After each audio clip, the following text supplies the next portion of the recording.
Welcome to the Final Hour Podcast, coming to you from the original Living Word Christian Center out of Minneapolis, Minnesota. My name is Jim Hammond. My name is John Gapp. And I am JD. And Linnea is still on vacation. John took a 7-dayer. Linnea took 5 nights. It was 30 good. days. It was good. Yeah, it was nice. She did. She does do a little with the podcast, though. She still helps us with that between all her hikes in the California mountains. How was your vacation, John? It was good. It was good. Just up north, taking it nice and slow. Had it was. No water skiing. We were on the jet skis for a little bit. Yeah, but that was about it. I would like to. There was no one to water ski with. Did you slalom, or did you do one or two when you water skied? Or? 2. I never went to slalom. My dad always did slalom, but I never. No one in my family was skiing by the time I got to skiing age, and so it was like, what the times that I did ski, there was, it was like go ski and have fun, but that was never really got to the slalom. My skiing ended harshly at the age of 27. It was in May. The water was freezing cold. Oh, yeah. Up in Brainerd on Pelican Lake, and I was on one, trying to get up on one, and you hold it to your chest, and you have the leg with the ski on it. Yep. You have it bent and as close to your body as you can, and you hang the other leg back as a rudder, so it pops you up. Right. So my brother popped me up, and then let off the gas, and I sunk. Oh, and then goosed it again. The next time he popped me up. Was this on purpose, do you think? No, I don't know, but my groin snapped. Oh. Groin muscle. I'm crawling around. 6 months later, I couldn't even walk the stairs. I had to crawl upstairs. Oh. I didn't know what the problem was. You'd figure that a pull growing would be okay in 3 or 4 months. Go in. They take an x-ray, and they said, well, it's too late now, but when you pulled your groin muscle, it pulled half the bone. Oh. What? So they're like, you see the little bone that's grown into your groin muscle? And there's no sense in getting it out. There's no sense in getting it out. It's grown in there.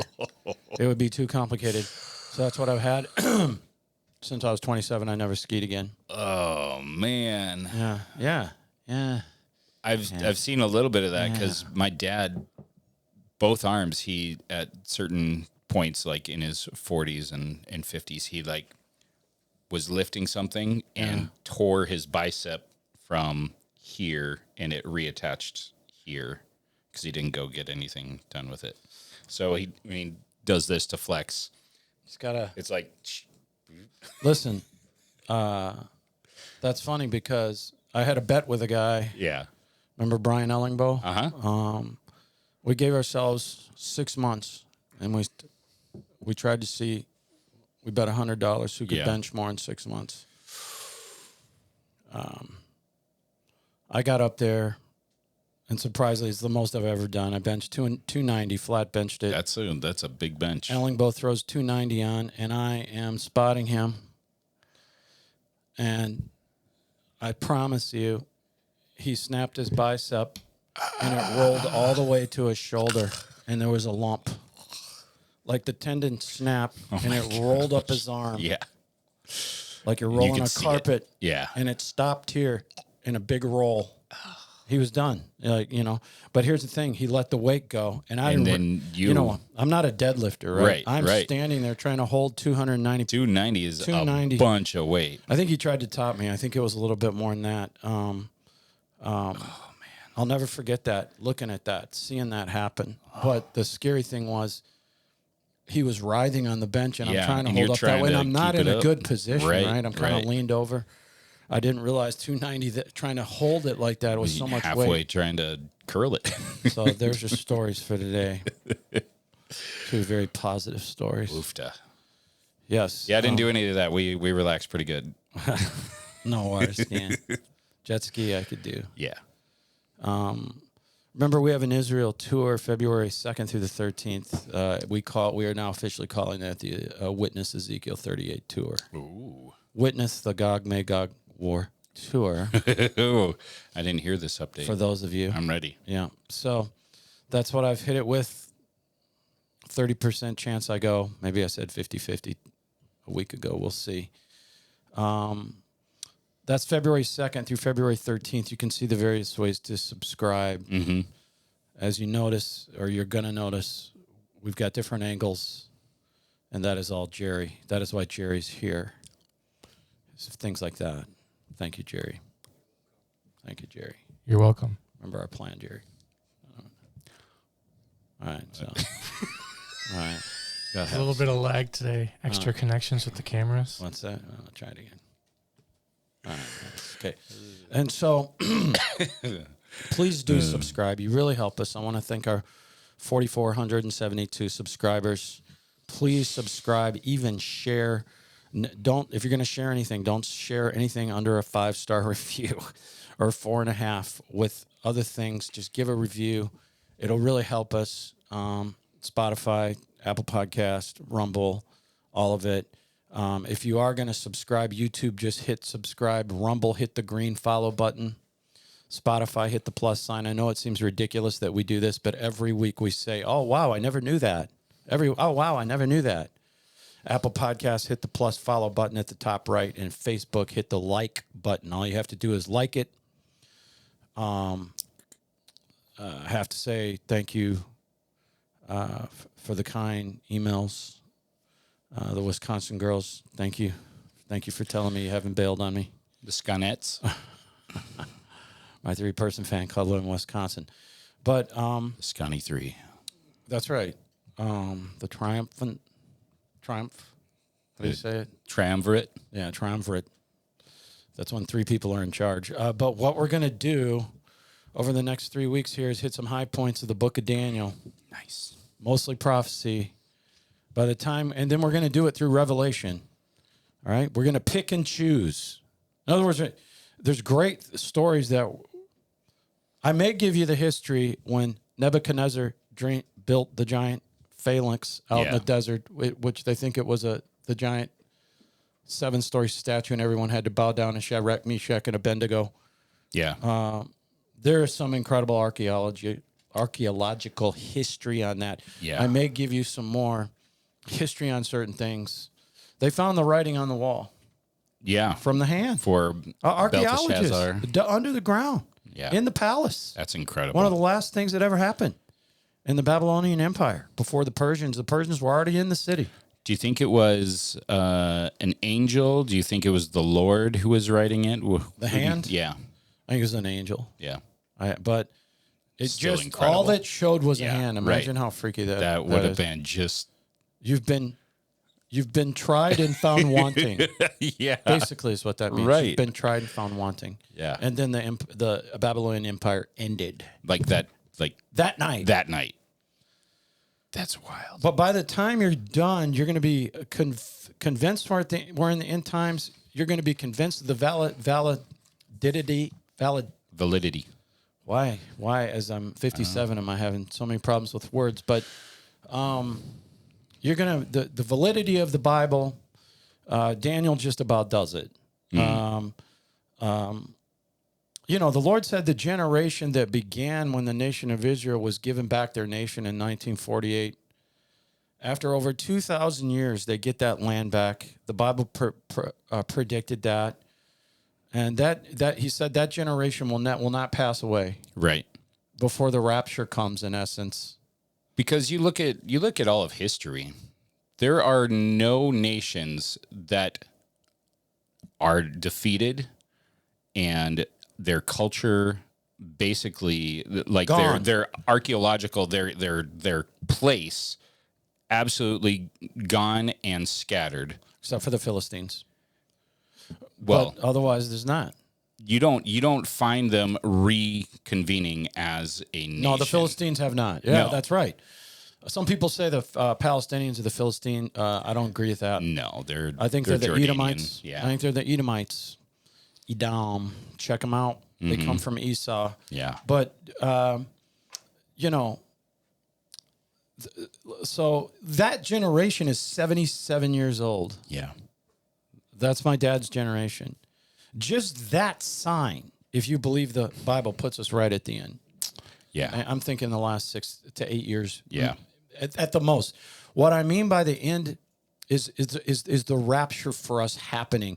But to understand the book of Daniel fully, you have to understand the backstory of the cultures and the different things that happened leading up to the book of Daniel and Daniel's life. Secular scholars try to say that there's no way the book of Daniel was not written after the fact because of the unbelievable accuracy. Mm-hmm. And that's why what we did last week was so important. Yeah. When we walked you through the Septuagint. You needed to tune in. You need to tune in last week if you missed it. Yeah, go watch that again. What was that? Episode 176? I think so. That's right.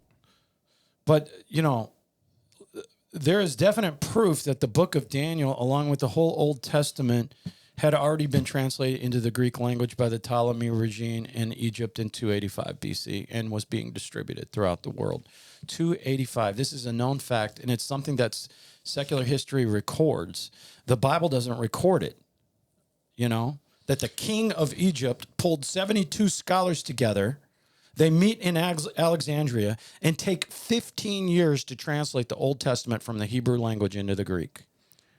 All right. I love that, you know, people talk about the 400 years of silence, but just like you were talking about, Daniel has it all laid out as to what's happening in the world in those 400 years. The 400 years of silence between the Old and New Testament, Daniel prophesies hundreds of years in advance, and we know that because the Septuagint was already being passed around the world. Yeah. In those 300 to 350 years between the Old Testament and the New Testament, and he prophesies it all in Daniel 11. The king of the north, the king of the south, that's Egypt. Yeah. That's Syria. They're fighting over Israel. Every war, every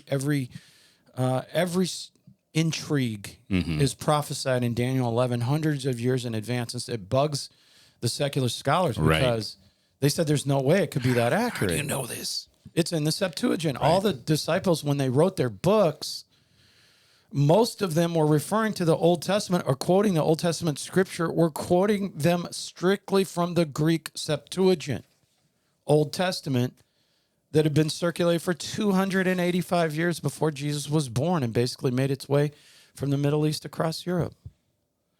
And we ended last week, we were talking about King Nebuchadnezzar, and he was not a king yet.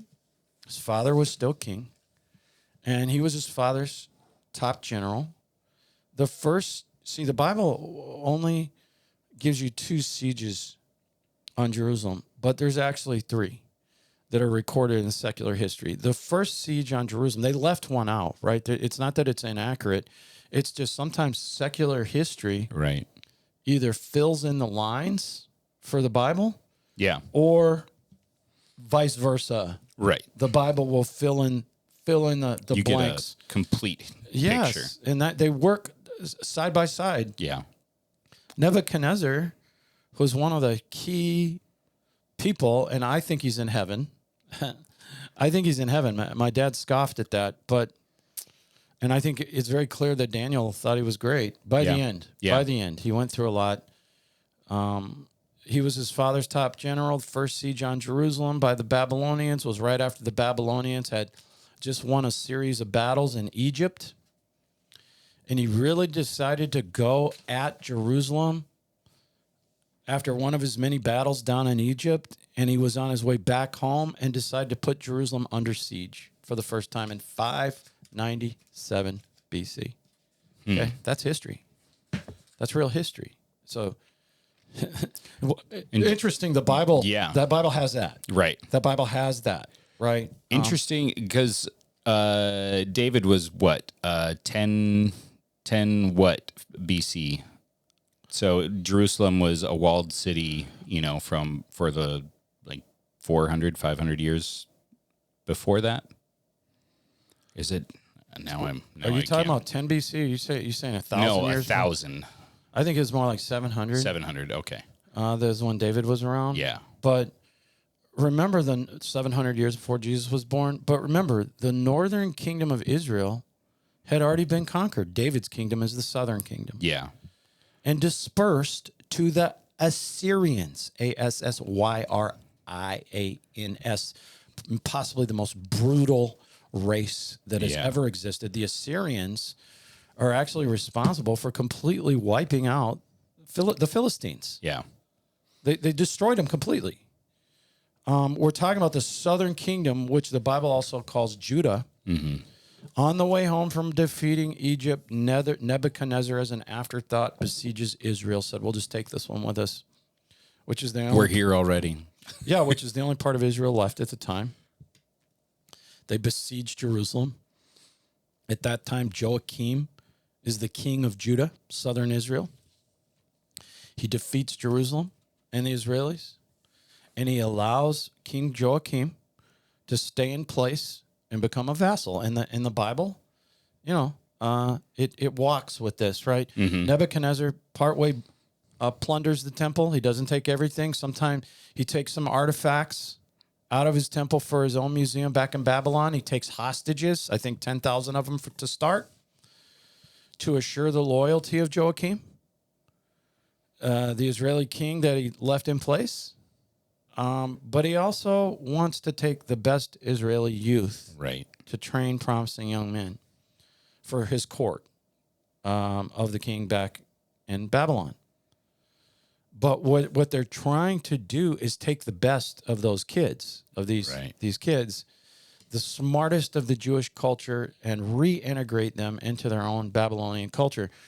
And Babylon was brutal, right? I mean, they did brutal things if you resisted them, but they always did that. Yeah. They always tried to take the best of that culture and integrate them because they knew it only made them stronger. Right. And among those that are taken are 4 Hebrew teenagers, and they were somewhere between 12 and 15 years old: Shadrach, Meshach, and Abednego, and Daniel. Belteshazzar. But what many people don't realize is Daniel was of a royal line coming out of Jerusalem when he was taken as a hostage. He had a royal lineage. And he was technically a prince in southern Israel. So the first siege of Jerusalem, there's more than one siege. I never knew this. Is something called, you're gonna learn something here. The period that was prophesied, the servitude of the nation, where God starts to prophesy to them. You're going to have to serve another nation for 70 years. You're going to have to serve another nation for 70 years. He said it over and over and over. This is why this happened. This is a prophecy. And history backs it up. Right. You know, the nation of Israel is to be captive of Babylon for 70 years. Why 70? God tells us in 2 Chronicles 36, because for 490 years, Israel failed to keep the sabbatical year for the land. What is that seventh year?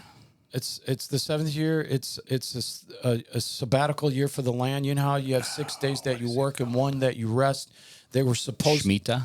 They were supposed to, under Shemitah year, God's instruction, plow the land for 6 years and let it rest. Let it rest for 7 on the 7th, and they never did that. Yeah. So they failed to keep that for hundreds of years. It was under the law. They were under the law. They weren't, as a nation, they were disobeying the law. God said, "You owe me 70 years." This is a little deep, but it's for the people that are interested in this kind of stuff. Don't confuse the servitude of the nation with what's called the desolation of Jerusalem. 2 different things.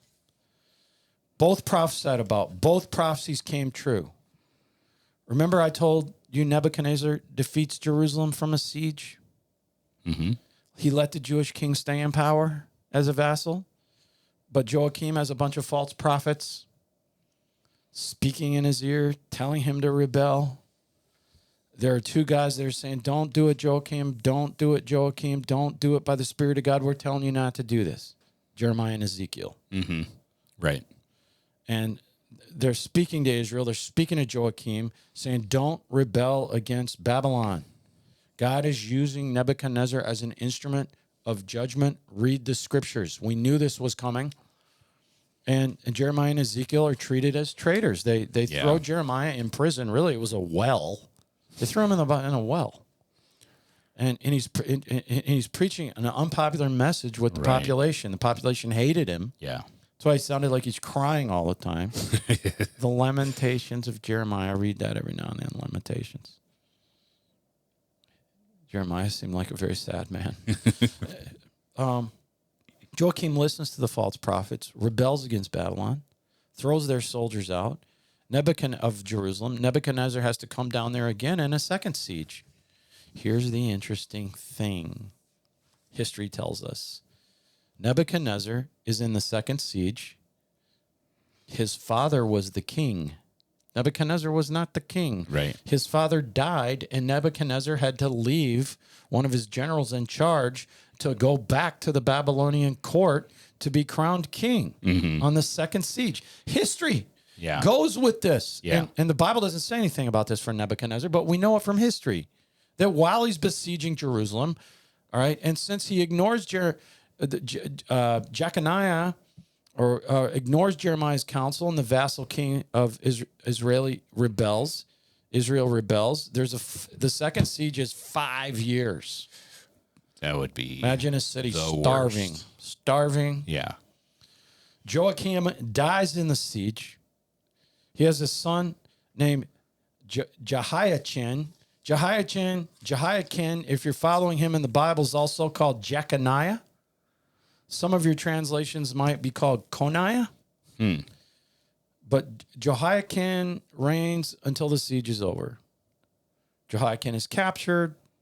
They take more captives to Jerusalem. Yeah. Now, this includes Ezekiel. Ezekiel gets carted off to Jerusalem. Or no, to Babylon. Babylon. Yeah. More captives. Ezekiel's taken to Babylon. You've got Jeremiah left in Jerusalem because, he was that guy that was in like tattered rags. Yeah. It looked like a homeless guy. Both doing their thing. Nebuchadnezzar this time says, I'll give you guys one more chance. And he puts Zedekiah, Joachim's uncle, as a vassal king. That's the second siege. You have the prophet Jeremiah in Jerusalem. Ezekiel is now in Babylon, warning Zedekiah, don't make the mistake of the previous king. Jeremiah and Ezekiel are saying Nebuchadnezzar is God's instrument of judgment. Don't mess with the will of God here. Zedekiah, just like his predecessors, surrounded by false prophets, and they're telling him, we are the people of God. Zedekiah, we can win this. We can win this. So Zedekiah rebels. This leads to the third siege of Jerusalem. This time Babylon's not messing around. So Zedekiah ignores Jeremiah and Ezekiel's warnings, listens to his false prophets, militarily rebels against Babylon. So this time, Nebuchadnezzar is not messing around. He destroys the whole city. Fine. On the third siege. Fine, guys. Leveled it. Yeah. Leveled it. Understand, up until now, the prophets Jeremiah and Ezekiel have been telling these vassal kings, don't rebel or the city will get destroyed. It's all in the Bible. It's going to make it worse. Jerusalem, the city, was already besieged twice by the Babylonians, but it was left intact. The Babylonians took control of it. They didn't destroy it in the first two sieges. History will tell you that. They were actually easier on the population. So not only does Nebuchadnezzar on the third siege and getting victory, he plunders the temple. He destroys the temple, destroys the city. And that's the end of it for Jerusalem. Starts a period called 70 years called the Desolation of Jerusalem in the Bible. That's a biblical name. And many scholars confuse the desolation of Jerusalem with the servitude of the nation. Yeah. You know what I mean? Yep. Where they don't coincide. Right. Servitude of a nation started in the first siege. Originally. Yeah, 10 years earlier. Yeah. So they're not the same thing because they both started at different times and they were both prophesied in the last 70 years. We went through a museum in Jerusalem that had a lot of the stuff about kind of when the first temple got got destroyed. Interesting thing that you'll see in the tour Yeah. to Israel. Yeah, you'll see it. You'll see all. It's They have you can't see everything. I've been there 10 times, and I there's so many things to see. Yeah. Even things that you guys saw on the last tour. I have not seen a lot of those things. yeah. And so the desolation of Jerusalem and the period of servitude of the nation are two different things. God prophesied through Ezekiel, and this is what he said: "My net has also spread upon him, and he will be taken in my snare, and I will bring him to Babylon, to the land of the Chaldeans." Jeremiah also records, because Jeremiah was there, the king of Babylon slew the sons of Zedekiah before his eyes. All right? So Jeremiah is recording and seeing Nebuchadnezzar killing Zedekiah's children before his eyes. And also the king of Babylon slew all the nobles of Judea, killed them all. And then he put out Zedekiah's eyes because the king had rebelled militarily. Yeah. They bound him with chains and carried him back to Babylon. And you can find the prophecy in Ezekiel that Zedekiah would not see Babylon. You will never see. He says to Zedekiah years earlier, "You'll never see Babylon, but you'll die there." That's and no one wild. could figure out what it meant. What are you talking about? And Nebuchadnezzar puts out his eyes and then drags him back to Babylon. So he never saw it, but he died there. It's just crazy if you pay attention to the precision of Bible prophecy. So in Babylonian period, this is a big part of the book of Daniel. And that's why I'm trying to get you to understand how it happened, how we got there, the characters that God used to set this in motion, what exactly was going on in the region that caused all this. You know, a lot of Christians don't even know that northern Israel was carried away by the Assyrians hundreds of years before the official Jewish captivity even started. Right. And the Assyrians dispersed them Yeah. through a bunch of different nations. It just helps you to understand the Old Testament. So the Babylonian period, the first siege of Nebuchadnezzar, stopping by Jerusalem after he had defeated the Egyptian Pharaoh. That siege is the beginning of the servitude of the nation, i.e. Babylonian captivity. Then Joachim rebels. Nebuchadnezzar comes back for a second siege that only lasted 5 years.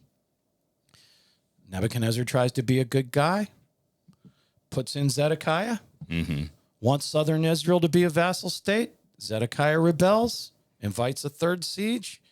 At that point, that's the beginning of the desolation of Jerusalem, which also lasts 70 years. Right? So the Babylonian Empire captivity begins officially with the first siege and ends 70 years later. And it ends with Cyrus, Cyrus the Great. Yep. The Persians and the Medes conquer Babylon. Yeah. Cyrus walks into that city and he's given a letter written to him by name, 150-year-old book, right? Called Isaiah. Yeah. The book's called Isaiah. It was written 150 years earlier, calling him by his name. And this blows Cyrus the Great, one of the greatest Persian kings. He's the beginning of the Persian Empire, Cyrus the Great. The book is 150 years old, and Cyrus, king of Persia, who has just conquered the Empire of Babylon, is reading about himself. It not only calls Cyrus by name, it outlines his career and predicts what he's going to do. And he did just what it said. Cyrus is blown away by what he had just done as a matter of record and prophecy had already been there in the Bible for 150 years. Yeah. And he's so blown away that Cyrus starts to release the Jews. Yeah. It takes a while through a few, the Persian kings even after Cyrus, but he's the one that got it going, raised the money for them to go home and rebuild the temple. That ends the 70 years of Babylonian exile, or what is called the servitude of a nation. As a conquering ruler, it would absolutely solidify the absolute necessity to find out, to like assess what what the religion in that area says, but to also go, look, these people, they might be a little strange, but their God is telling history before it ever happens. True. And it's like it has to be like a huge advantage to be able to go, all right, what else has been written, and how can I use this to my advantage? Alexander the Great found Exactly. himself by name in there. Exactly. And so this is the beginning of the Persian Empire. Well, and Ptolemy too shouldn't have, after that, more or less, to be king of the south. He lasted longer than any of them. Yeah. And I think it's interesting that his bloodline, Ptolemy, Yeah. they did the Greek Septuagint. It Right. was that important to them to have it. Because what you don't understand is Egypt may have been Egypt, but it was Greek. It was Greek Egypt. Cleopatra was Greek. Mm-hmm. Okay. And so because she is a descendant of Ptolemy, Mm-hmm. which is one of Alexander's generals. So you have the beginning of the Persian Empire, which the prophet Daniel rises to the position of prime minister in the Persian Empire. And so just like he was prime minister of the Babylonian Empire. And so, with that, all right, we can go into Daniel, right? Mm-hmm. And so we're just going to pick and choose, to me, the best parts. Okay. I mean, there's some great parts, though. You have to understand that Daniel has been the most validated book in the Bible through archaeology.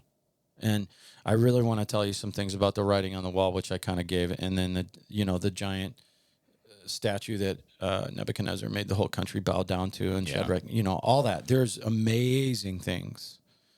But going into the signs, Joe Morris, end time signs, hitting all Jerry's camera angles. End time signs made easy by Joe Morris.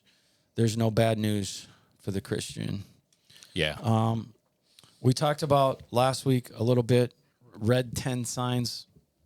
The 10 signs that we've done up to this point, the becoming of Israel as a nation, Jerusalem being won back. See if you hear this every week, you're going to have it in your head.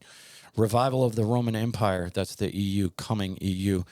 Hebrew language restored. Ethiopia Jews brought back. The fertility of the land of Israel. Economic prosperity of the Israel in the present. Rebuilding the temple. Foxes on the Temple Mount. Today, the Temple Mount Institute preparing for the temple worship. All right, is 11. And what I mean by that, number 11, it's called the Temple Mount Institute. It's just another sign. We've already discussed the rebuilding of the temple. Yep. Week before last. They will rebuild the temple and go back to Old Testament like law for 7 years, sacrificing animals. The reason that has to happen is God has to deal with the Jews like he did under the old covenant. Yep. They have to get what they've got coming. Right? Yep. I mean, even though the Bible prophesies that Israel be given back their nation, they don't care about that.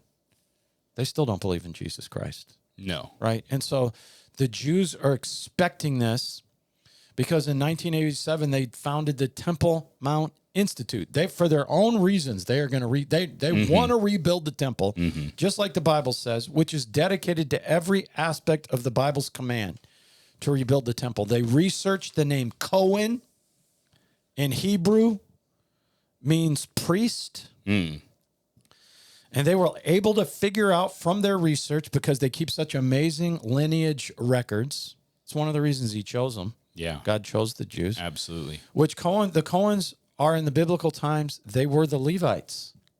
Interesting. They were Levi. Yeah. Which the warrior priesthood. Yeah. And the Cohens are in the biblical lines of these biblical priests. What I'm saying is they already have the pieces ready to go. They already know they have Levitical priests out of the very bloodline, the biblical bloodlines, as part of the temple. They've been preparing for the animal sacrifices in the temple. Can't imagine. They've recreated their ephods and their all of the garments that the priests would wear. Yes.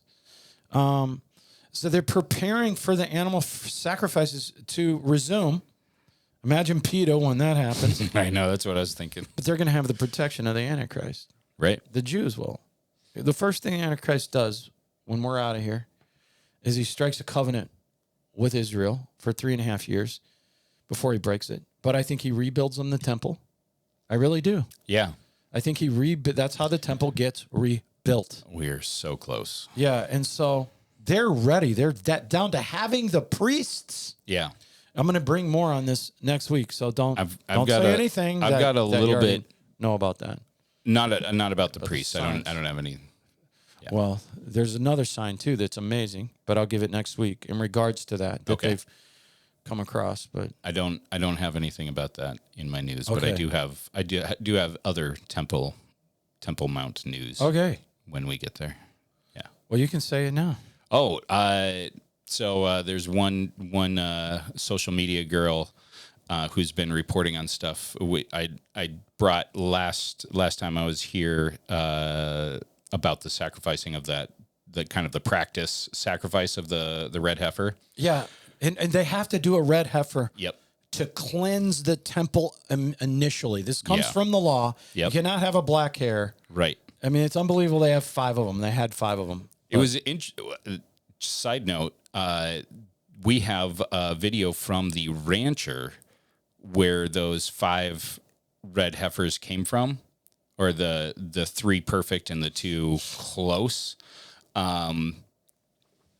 There were some Muslim businessmen that were buying cattle from him, and they heard about his red heifers, and they asked to buy every cow that he has, and it would have made him millions and millions of dollars, but with the stipulation that he never sells to Jews anymore. And he said no. He's like, that was an easy no. That wasn't what I was going to say. There's an elevator, basically a people mover, being built on the Temple Mount for people. It's basically a chairlift or an elevator to bring people up to the Temple Mount, and it is being built currently. And so they have those things coming, and why would they be doing that if they weren't going to be able to then enter the Temple Mount?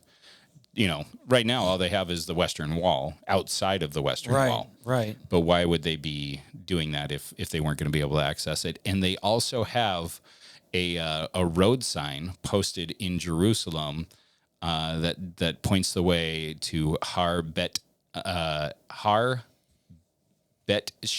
Hashem, basically the place of God. And so they're already putting road signs up to the Temple Mount. And that's what it's called. It's called the place of God. Yeah. In the end, God will rule the city. He'll rule the world from the city. Yep. And it's called the place of God. And they know it. They know it's coming. They just don't believe in Jesus Christ, right? That's what they believe. Boy, I think some of them are starting to suspect. Well, so they've got these red heifers. Yeah. That's the first sacrifice to cleanse the temple through the sacrifice of one of the red heifers, which they had 5. We just found out from John. The Muslims know what's going on. The leader of Hamas, the long dead leader of Hamas, once stated that the reason for the October 7th attack was because the red heifers. Islam knows what's going on. Yeah. They see those red heifers. Yep. Israel now has 5 of them in there, and so they feel like their own time is in essence running out. All right. So you can go to the Temple Institute. You can see the menorah, the ancient Hebrew lampstand in plexiglass valued at $3 million. Wow. All the items and instruments needed to being in the animal sacrifices and purify the temple, or the Jews have. They are ready to build this thing. Yeah, that's 100%. The Temple Institute. And you could say number 11 is the Temple Mount Institute preparing for temple worship. And the only way you're going to understand the Temple Mount Institute is if you go there and see it. Absolutely. Otherwise, I completely agree. You can't know what I'm talking about until you see it. Here's sign number 12.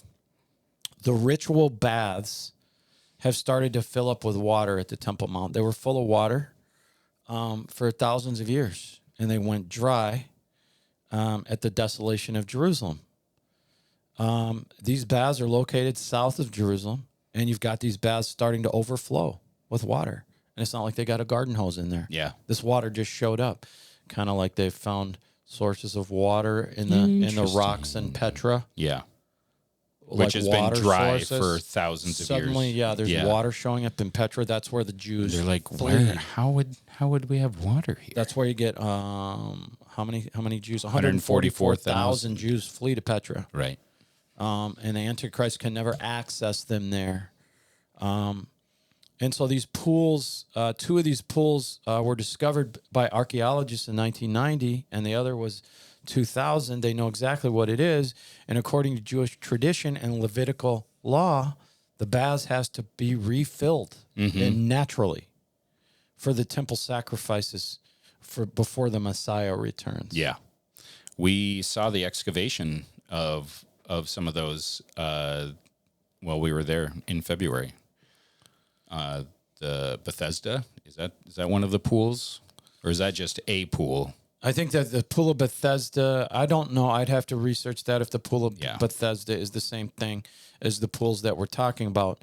But Scripture tells us all through the Old Testament, the sacrifice and temple worship will be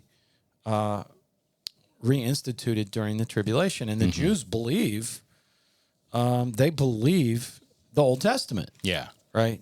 So it was funny because Guy, our tour guide in Israel, he was kind of marveling that a lot of Jews are not as interested in the prophets in the Old Testament. They're basically, a lot of them are basically concerned with the Torah and then the Talmud. And well, I found out firsthand. yeah, I went with Christians United for Israel, who the left is trying to call a terrorist organization. They're trying to call the 10 million Christians that are part of Christians United for Israel terrorist organization. But I went with them, and it was 15 pastors and 15 rabbis, and you had to study with this rabbi for a year. My rabbi was Alon. Yeah. Sharon. Alon, yeah. Who and me. So we all go, 15 rabbis, 15 pastors, on a 5-star tour with John and Diana Hagee. And it was the most amazing thing. I'm standing there in the Iron Dome. I'm looking at the walls of Gaza. I'm in the very villages that they invaded on October 7th. Yeah. Everything that I saw, I thought I'd seen it all. Yeah. That was my 10th time to Israel, and I realized with the Hagees, I knew absolutely nothing. We met with generals. It was really, really an amazing thing. But all that to say, John Hagee starts CUFI. He's got 10 million. So think about that. 10 million people that basically will vote any way. They're going to vote with Israel. Right. They're going to look at the candidates. Right. Say who. And because of John Hagee, Yep. they're going to say, well, we're going to vote for that guy because of Israel. That's the most important thing to them, which is completely counter to what these idiots like Candace Owens and Tucker Carlson saying the Jews and the Mossad are behind everything. There's going to be a lot of deception, and that's too bad. No wonder Tucker Carlson was attacked by a demon, and Candace Owens is now a burning Catholic, right? Yeah. So I feel like there's there's conversation to be had about that, because I would say America, the United States of America, it has been a Christian nation, and God has used it in a very real way. It doesn't mean we haven't had politicians that have worked against that calling. You know what I mean? Of course, Obama, even Bush. We could talk about that. Right. I would say in Israel, I completely support Israel, the land of Israel, the people of Israel. Right. I'm sure there's politicians and there's people in the shadows that aren't necessarily working in line with what God has called them to do. Right. In the same sense. So, I think there's probably a little bit more of a gray area that either side is made out. But remind me, You got to remind me. Yeah. What got us? You said Guy told you. I had Guy was saying a lot of Jews don't actually pay attention, don't read the Yes. whole of the Old Testament. They kind of focus on the Torah and the Tanakh and the Talmud. Well, that was the point of me telling you that I went with 15 rabbis. Yeah. Is I had a lot of questions for them out of First and Second Chronicles, First and Second Kings. Yeah. The major prophets, the minor prophets, and found out very quickly they knew absolutely nothing. Like, what are you talking I knew about? more than these rabbis. That's crazy. I promise you, all day. The only thing they did was the Pentateuch, Genesis, Exodus, Leviticus, Numbers, and Deuteronomy. Yeah. And between the 15 of them, they were always arguing about it. The whole trip, they argued about those 5 books. The rest of the books, I promise you, I knew a lot more. Way more. I knew a lot more. Right. About all the minor prophets, the major prophets. And They that's are the into the history. Psalms. They are into the Psalms. But that blew me away that they don't know. It really is about Genesis, Exodus, Leviticus, Numbers, and Deuteronomy. that's For just them, the law. that is what it's about. Because that's just the law, right? Yes. Yeah. Yes. They don't know the rest of it. I'm just telling you. I have 15 of them. I'm sure there are rabbis that. I wonder if they avoid. I wonder if they avoid Daniel and Isaiah. Yeah. Because both of them Isaiah talk about the 53? Messiah. The crucifixion of the Messiah. Right. They don't know how to answer that. They have no answer for that. Right. All right. So, while we're on Israel, you've got to look at Syria here. Yeah. Okay? We got some unbelievable local news for you, so stay tuned. But look, Syria has been attacking the Druze. The Druze are a people group about 1 million strong, and they're scattered throughout Israel, Syria, parts of Turkey, parts of Iraq. They're allied with Israel. They even the ones that live in Israel even fight in the Israeli military. They're amazing. You go to a Druze, they love mountain. They live up in the mountains. They've got their own little militaries. They protect themselves. Yeah. And the new regime in Syria was trying to exterminate them. So and on top of that, the new regime in Syria that you don't hear every day, they just walked into they had an extremist walk into a church and mow down 25 Christians. Yeah. And so you got all this. So Israel starts bombing Damascus Yep. to defend the Druze from the Syrian regime. Isn't that crazy? And the Trump administration was irate. yeah. I said, how Remember, dare you? the next thing what you have to look for is the destruction of Damascus. Yeah. Damascus will be made rubble. I personally think it's going to be Iran that gets in some kind of suitcase bomb and blows up the whole thing. Sure. And the Jews get blamed. Wouldn't that give That everybody a would reason? give everybody a reason So to attack. hate Israel even more and go, can't take it anymore. So we'll see. It's just understand. It doesn't matter that that Marco Rubio is saying we're so close to peace with Syria. Yeah. We're so close to peace with Syria. It doesn't matter. No. All right. In the end, they're not going to line up. They're not going to line up. They're not going to be friendly with Israel. They're not going to not kill Christians. They're going to kill the Jews. And I'm just so surprised that the Jews went and started bombing Damascus, all right, to protect the Druze people. That's a people group. There's a lot of people groups out there like tribes that play the middle. Right. And some of them are really militarized. The Jews, one time on the Syrian border, I witnessed artillery barrage between the Druze. This is during the Syrian civil war. Yeah. And we saw it like 2 miles away between the Druze and Al-Qaeda Yeah. bombing each other back and Right. forth. And we watched it. A tour. We were watching this. Okay.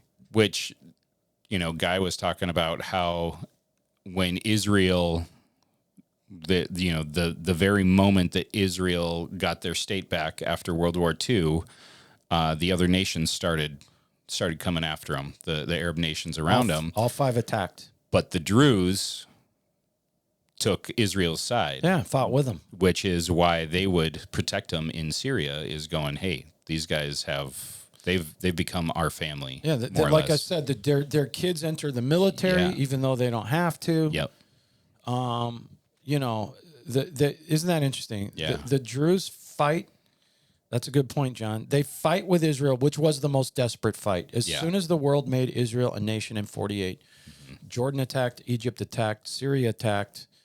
At least 3 of them attacked, right? And Lebanon. it took a couple of years Yeah. for the Jews to to win that, Right. which was impossible. Right. If the odds 100%. the odds were impossible, but the Druze fought with them. Yep. And Israel never forgot that. 77 years later, Israel is protecting the tribe of the 100%. Druze. And the Druze religion is somewhere between It's Christianity really and interesting. Allah. It's kind of in between. You know, And it's very interesting. They believe in reincarnation. Like there's only so many Druze. Right. And this is, look, you Yeah, got to pay it's attention to very what's going on over there. Yeah. And this is something to watch with Syria. Yeah. Okay. So we got some other news for you. Yeah. So we have this gentleman, State Senator Omar Fatah, the DFL. He is running for mayor in Minneapolis. But Jacob Fry, the current mayor, Who's a winner?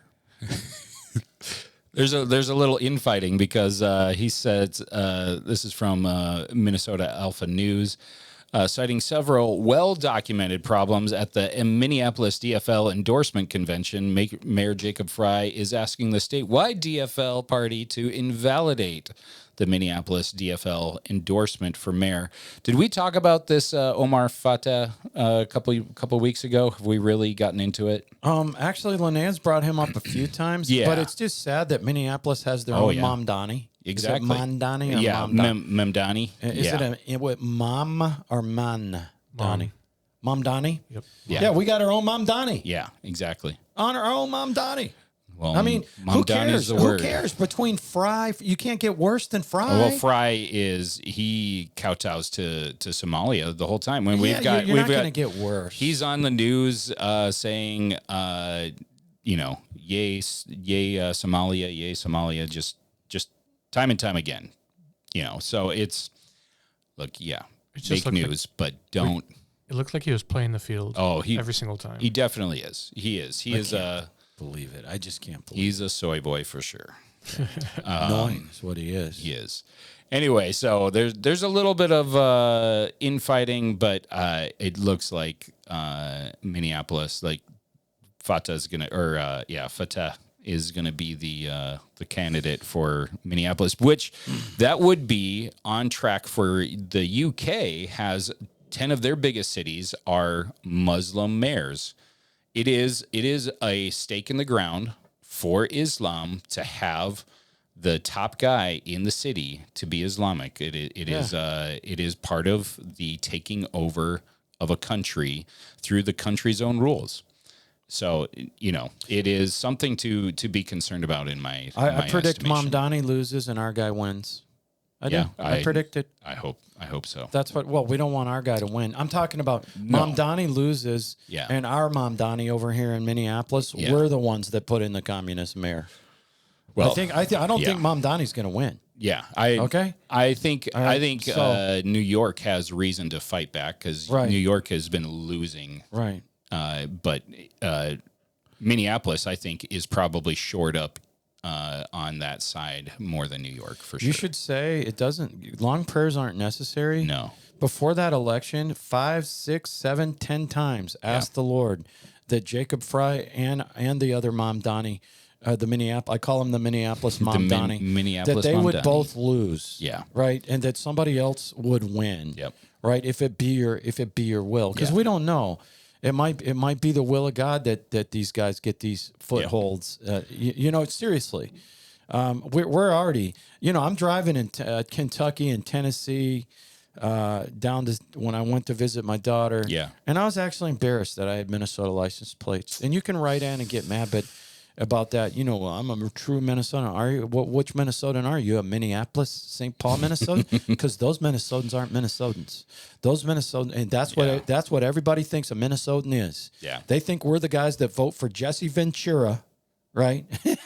Governor Walz. We bring in people like this. The guy that spent 17 years in China or whatever that was. So I'm just saying. Dozens and dozens of trips to China. Took his honeymoon in China. He is very China friendly. We've got a little bit more about China here coming up.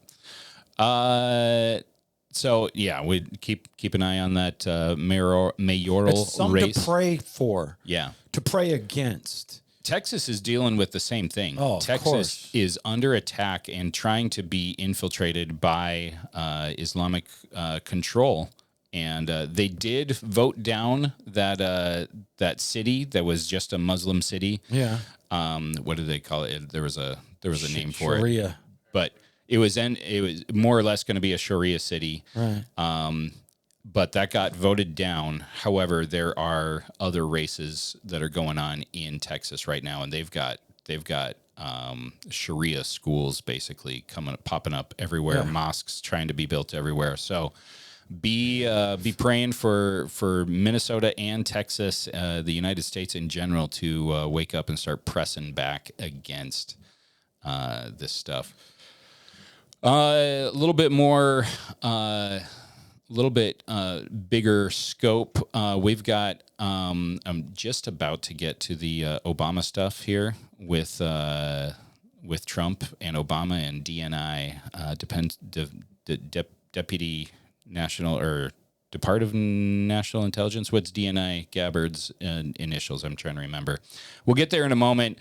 On July 14th, ISO 20022 was instituted in global finance, and you might not know what ISO 20022 is, but basically it brings everything in finance, including the American dollar and the global financial system, onto one page, and opens the door to cryptocurrency being able to interact directly with the global central banking system. And that was instituted on the 14th. So it'll be something to watch. Right now it hasn't exploded, but there's a lot of people, there's not as many people talking about it. I think it's one of those things that all of the political stuff is and the Coldplay affair is a distraction from. We'll see what happens. Well, before you move on to that, yeah. why that's so concerning is, again, the Bible is validated. Yeah, all right? exactly. The Antichrist is going to control everything. Yep. He's going to control what you buy and sell and how you buy and sell. Mm-hmm. The only way to do that is through crypto. It is the only way to do that. Yep. You cannot do that through paper money. They have to get rid because of the they dollar. can't track. They can't No, track they it. can't. You can just go get cash. They don't know what you're paying for. Right. Everything's going to be tracked. Yep. Right? 100%. Even your thoughts. I mean, I'm a believer that even your thoughts in the tribulation through the mark will be trapped unless there's some type of application of the blood of Jesus. Yeah, exactly. We'll see. Absolutely. We'll see. So he wasn't ready for it. Well, see, Jerry rigged this thing so it can not only control the light, I don't think it can, but every time I hit a button, it makes a sound because Jerry's so amazing. Jerry, you're amazing. Because I change the light and make a sound at the same time. Go ahead, John. So this this past weekend, I think it was Friday, or was it? I think it was Friday. DNI Tulsi Gabbard exposed Obama's anti-Trump conspiracy. We got some news from, I think it's from the Wake Up Right, Which is awesome. Yeah, Wake Up Right. They'll send you an email every day, great message, or once a week. Yep, that will blow your mind. Yeah, it'll you can get it daily, and it's a valid news. They're source. pulling from very Wake Up good Right. Check it sources. The links are in the more section. Over 100 declassified, and there are 1,000 more documents being released today. We'll see what happens here. We're on July 23rd. I think more things will come up that you might be able to find out once this drops here this week, this podcast. But over 100 declassified documents showing former President Barack Obama directed intelligence officials to manufacture evidence of Russian election interference weeks before leaving office. and Trump took the office. The documents contradict previous assessments that Russia lacked the intent or capability to influence the 2016 election, and Gabbard called it a years-long coup designed to undermine Trump's presidency. They are drawing up the documents to arrest former President Barack Obama. And even Trump talked about it from the White House. I believe it was Sunday. It was either Saturday or Sunday. Talked about it from the Oval Office and said, Obama had done some shady things. I really feel like that if the Bible says 2 or 3 agree on anything, right? Mm-hmm. 1 puts 1,000 to flight, 2 puts 10,000 to flight. Yep. I know it's far-fetched, but God can do anything. Yeah. He said, above all that we can ask, think, pray, or even dream. Let's just all agree right now. Yeah. As you guys are watching this Saturday morning, or is it Friday morning? Friday morning. Might be Saturday morning when they get there. Who knows? We're agreeing in the name of Jesus that they arrest Barack Obama. Yeah. Let's just pray for that. Not you guys just believe, arrest, but like... Can we believe we receive that right now in the name of Jesus? That they arrest Barack Obama like they arrested Trump. That's simply what we're asking, Lord. That's what we're asking. He's the agent of evil. Should that? I mean, I agree. Maybe make a. Wouldn't that be a good reel, Jerry? Let the truth about send who out he that is. little 60 seconds I just did. Send out. Let's agree, and then get 30,000 views on the reel, and get everyone agreeing that they arrest Barack Obama. I would love it. Well, let the truth come to light about who he is, where he came from, and how he was installed. Indonesia. He came from Kenya. Kenya. The Indonesians. Yeah. I've been to Indonesia 55 times. The Indonesians can tell you, about them. Yeah. About him. Yeah. About him. The Indonesians can tell you about Barack. They called him Barry. Barry. Yep. And I'm just Barry saying, Soetoro is what they called him. Okay, whatever. Yeah. I mean, they loved him. Yeah. Right. They felt like we had elected an Indonesian when we elected Barack Obama. Yeah. But and he probably I believe he had a lot to do with the decisions those aides made when they were doing, a lot of the auto pen thing or whatever they were implementing. That's why nothing was implemented with Biden, because he didn't do anything. Yeah. Right. So he just didn't do anything. There's a lot of that is under scrutiny, because they've found that at least a third and maybe more of his auto pens were not him. They were from, and he admitted that. He didn't even. Yeah. Oh, they're actually torching even hunters out in public, talking about stuff. So doing damage control. Yeah. I saw that interview. Not to harp on China, but the richest man in China buys New Hampshire land, about 22 acres, on the New Hampshire water supply. This is in New Hampshire. Newsweek reported on this. Chinese largest beverage company Nongfo Spring has bought a site in Nashua, New Hampshire, next to the Pennachuck water system. The firm, owned by China's richest man, Zhang Shanshan, will have access to local water for its plant. News Nation reports last month. Last month. Yep. Okay. So it's very recent. It's been since then. Yeah. That Congress is trying to stop. Yep. And but interestingly enough, Chinese nationals, all the Chinese farmland that's been bought up, most of it is around military bases. Exactly. What a coincidence. Yeah. And so hopefully they catch this. Yep. The richest man in China buying all that land. Yep. But it's still going on. Yeah. And hopefully they just take it from him. Yeah. Just take it. A resident in Nashua said, being tied to our Pennachuck water system and taking millions of gallons a day of drinking water from the citizens of Nashua is very concerning. Also, I mean, not only can they start making profit from our water sources, but if they wanted to attack, they could poison the water source. I mean, there's two different things that they're going through it.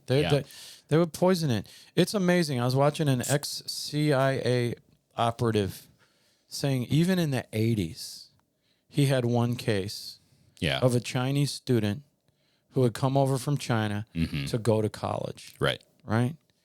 And, all China did was say, get the best education you can get and get the best job you can get. And the CIA, in this case, caught the guy, Yeah. right? But they said, that's been going on since the 80s. 100%. So they put in a student, right? He or she gets great grades. Works they get the through job the through system. IBM, Yep. Lockheed Martin, Yep. Boeing, whatever they do. Yep. They get a high security clearance type job is the goal. How many of them do they have here in our country? Right. It's almost overwhelming to know. And it's almost they are, overwhelming. They've been doing it for 50 years. because they're then obligated, once they have information of note, to pass it on in some way back to China. Absolutely. Yeah. Absolutely. So that's another thing to pray about. Yep. And remember, God, I heard Charles Capp say that long prayers aren't necessary. And I sincerely believe that. I believe that. Absolutely. So, the Chinese, and thank God we've got at least 3.5 years of, Trump stepping on them, right? Because who knows what happens after that. I think the United States as a superpower is limited. Yeah. And I think it happens probably at the rapture because so many people are going to go. Right. Right. Although if I ever wrote a book, honestly, I would have the people that don't believe in the rapture, I would have them not going. Yeah. And them getting stuck. Right. But they know they believe They in God. knew, They believe they in just- Jesus they're Christ. like, They just didn't believe in the rapture. All right. And they're in the tribulation because so many people are killed early in the tribulation. Yeah. Okay, so, and we're going to get more into that, more of an end times flavor here. We're back, and basically Daniel will take a while, but even through Revelation, we're going to cherry pick Yeah. kind of what we want to do to convince you the validity of the Bible, where we are. We are at the end of the dispensation of grace. We're moving into another dispensation, and When do we get Linnea back? Linnea's next week. Ooh. So pray for her safe return. She comes back on Sunday, and it'll be good. It'll be good to have her back. I definitely get more done. But thank you so much for tuning in. Please remember to subscribe. Be praying about the Israel tour. I don't believe that we probably wouldn't be taking a tour over there if we knew Ezekiel 38 was going to happen. Absolutely. My My wife would be upset about it. I'd love to see it. Yeah. I would go by myself if I could get there. But thank you so much for tuning in. Please remember to subscribe. We will see you next week. Have an incredible weekend.